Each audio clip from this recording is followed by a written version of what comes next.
नमो देव्यै महादेव्यै शिवायै सततम नमः। नमः प्रकृतै भद्रायै नियता प्रणता स्मताम।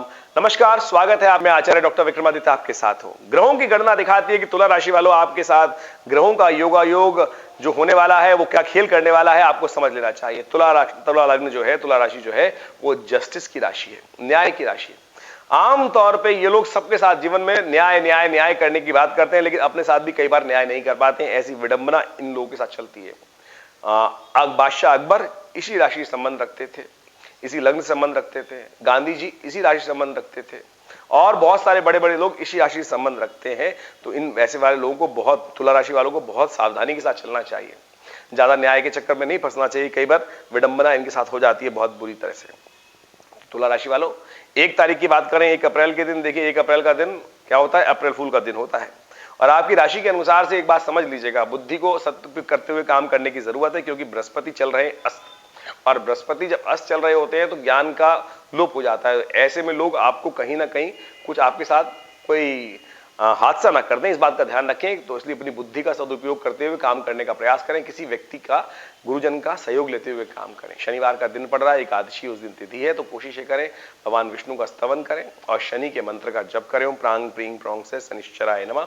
ये आपके लिए बहुत जरूरी है, क्योंकि शनि महाराज बुद्धि में चल रहे हैं और बुद्धि में थोड़ा ट्यूबलाइट की तरह हो सकती है स्थिति कि धीरे धीरे जब जले, एकदम बल्ब की तरह नहीं। तो कोशिश करें बुद्धि का उपयोग करने के लिए, बुद्धि का पूर्ण उपयोग करें। बृहस्पति अस्त है, तो ऐसे में कोशिश करें कि केसर का तिलक करें और शनि के मंत्र का जप करें, आपके कष्ट दूर होंगे। वहीं हम बात करें 2 तारीख की, 2 तारीख के ग्रहों की गणना दिखाती है कि परिवर्तन का योग बनेगा, लाभ की स्थिति बन सकती है।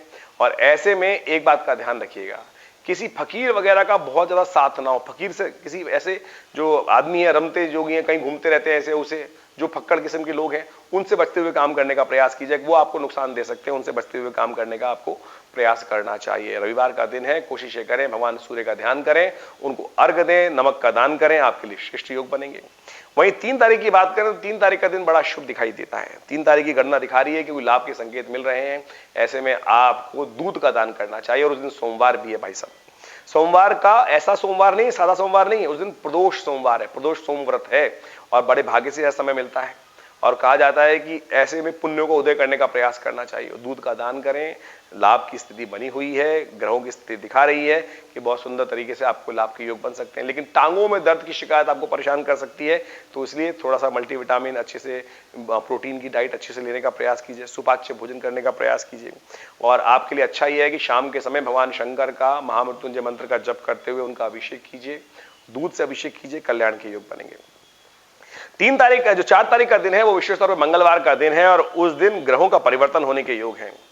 सुबह का समय आपके लिए पॉजिटिव दिखाई देता है, काफी अच्छे सिनेरियो बनते दिखाई दे रहे हैं, लेकिन शाम के आते आते कुछ उम्मीदों पर झटका लग सकता है। तो ऐसे में बड़े बैलेंस होकर शाम के समय की तैयारी आपको करनी चाहिए। जो भी आप सुबह सुबह काम कर रहे हैं, शाम की तरफ ना टालें, सुबह सुबह ही उनको इंपॉर्टेंट कामों को निपटाने का आपको प्रयास करना चाहिए। शाम पर बहुत ज्यादा निर्भर नहीं रहना चाहिए। हनुमान जी का पाठ करें, आपके कष्ट दूर होने के योग बनेंगे। वहीं 5 तारीख की बात करें तो 5 तारीख की ग्रह गणना दिखाती है कि आपके लिए आपको सहयोग की आवश्यकता है। आपके छोटे से कार्य से कहीं कोई बड़ा विशेष तौर पर नुकसान ना हो जाए, जुर्माना ना हो जाए। तो आप जो भी कार्य करें बहुत सोच कर, विचार कर करने का आपको प्रयास करना चाहिए। ग्रह दिखा रहे हैं साफ साफ तरीके से।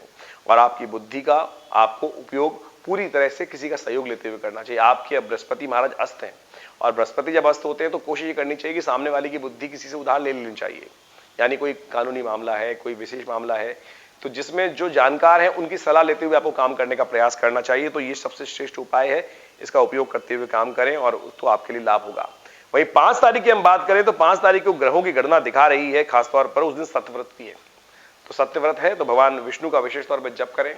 भगवान विष्णु के ओम नमो नारायण इस मंत्र का जप करें, कल्याण होगा, कष्ट दूर होंगे। पूर्णिमा शाम को आ जाएगी, इसलिए सत्यव्रत उस दिन रखा गया है। 6 तारीख के दिन विशेष तौर पे हम बात करें तो तुला राशि वालों, विशेष तौर पे हम बात करें तुला राशि वालों के लिए, तो चंद्रमा आपकी राशि में आ रहे हैं उस दिन सुबह सुबह 1:03 पर।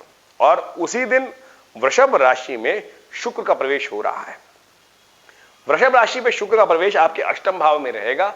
ये कहीं ना कहीं आपकी राशि के अनुसार से अष्टम के स्वामी जो है लग्नेश भी हैं, वो आपके लिए कुछ अच्छा कुछ खराब होने के योग दिखा सकते हैं।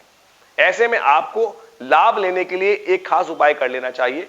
सेवा विशेष तौर पे जितनी गौ सेवा करेंगे उतने कल्याण के योग बनेंगे। विशेष तौर पे नहीं तो किसी प्रपंच में आप फंस सकते हैं, किसी की भावना, कोई आपको गलत तरह से उपयोग कर सकता है, कोई आपको गलत कार्य में फंसा सकता है। इस बात का आपको ध्यान रखते हुए काम करना चाहिए। और उस दिन विशेष तौर पे हनुमान जयंती भी है, तो आपको हनुमान जी को प्रसन्न करने का प्रयास करना चाहिए। देखिए, हनुमान जी प्रत्यक्ष देवता हैं भारतीय संस्कृति के अंदर, सनातन पद्धति के अंदर, कि जो अजर अमर हैं, अष्ट चिरंजीवी कहे गए, अश्वत्थामा बलिर्व्यासो हनुमानश्च विभीषणा कृपा परशुरामा से मार्कंडे च अष्टमा। तो इसलिए भगवती के आशीर्वाद से स्वयं वो आज भी विराजमान है, तो प्रत्यक्ष देवता कहे गए हैं, तो इसलिए उनका विशेष तौर पर स्तवन करें, आपके पुण्य बढ़ जाएंगे। और कहा जाता है इन पुण्यों का विशेष तौर पर बढ़ाने का कार्य हमको अवश्य करना चाहिए। तो उस दिन हनुमान जी को चूरमे का भोग लगाएं और देसी घी में सिंदूर मिलाकर हनुमान जी का लेपन करें। ये सबसे श्रेष्ठ आपकी राशि के अनुसार से दिखाई देता है, कल्याणकारी योग बनेंगे। यदि हम 7 तारीख की बात करें, 7 तारीख को ग्रहों की गणना दिखाती है कि आपकी राशि के अनुसार से आगे बढ़ने के योग बन सकते हैं। विचारों में कुछ परिवर्तन आता दिखाई दे रहा है और पॉजिटिव परिवर्तन आपके कल्याण के योग बनाता दिखाई दे रहा है। लेकिन केवल इस बात का ध्यान रखें कि कुछ परिवर्तन की तरफ समय जा सकता है, तो बुद्धि के साथ परिवर्तन का उपयोग आपको करना है। परिवर्तन पॉजिटिव रहे, उसके लिए जिद नहीं करनी, अड़ना नहीं है आपको। और साथ साथ हम बात करें 8 तारीख की, तो ग्रहों की गणना 8 तारीख के लिए विशेष तौर पर आपके लिए सूचना लेके आती दिखाई दे रही है कि लाभ के संकेत कहीं ना कहीं से आ रहे हैं। लेकिन बृहस्पति अस्त है, इस बात का ध्यान रखें। बृहस्पति अस्त है तो कहीं ना कहीं विचारों से धोखा मिल सकता है। केवल अपनी बुद्धि पर नहीं, किसी उपयुक्त व्यक्ति की बुद्धि पर भी भरोसा करना चाहिए। जब ज्ञान अस्त हो, बुद्धि बृहस्पति अस्त हो, तो कोशिश ये करनी चाहिए कि गुरुजन के पास जाकर उनके ज्ञान का उपयोग करने का प्रयास करना चाहिए। हर क्षेत्र में अपना अपना नहीं चलाना चाहिए, तो गुरुजन का सहयोग लेते हुए, कंसल्टेंट व्यक्ति जो बुद्धिमान व्यक्ति है उनका सहयोग लेते हुए, उनसे विचार करते हुए आगे बढ़ने का प्रयास करेंगे तो बहुत शुभ रहेगा। 9 अप्रैल की बात करें तो ग्रहों के दृष्टिकोण से बहुत महत्वपूर्ण परिवर्तन रहेगा और आपके जीवन में कुछ नए उत्थान के, उन्नति के योग बनेंगे। चंद्रमा वैसे तो शीर्ण है, वृश्चिक में चंद्रमा हो जाते हैं, लेकिन आपकी राशि के अनुसार से कुछ नया विचार, कुछ नया परिवर्तन, बुद्धि से लाभ प्राप्ति के योग बनते दिखाई दे रहे हैं, वाणी से लाभ प्राप्ति के योग बनते दिखाई दे रहे हैं। और ऐसा बन सकता है कि कोई गज की बृहस्पति की स्थिति विशेष तौर पे चंद्रमा पे संबंध दृष्टि रहेगी, तो वो आपको पॉजिटिव कहीं लाभ देने के योग बना सकती है। और 10 तारीख को भी वही स्थिति बनी रहेगी, तो आपके लिए लाभ की स्थिति बनी रहेगी। इन सब चीजों को समझते हुए, अपने समय को पहचानते हुए काम करें, कल्याण होगा। धन्यवाद।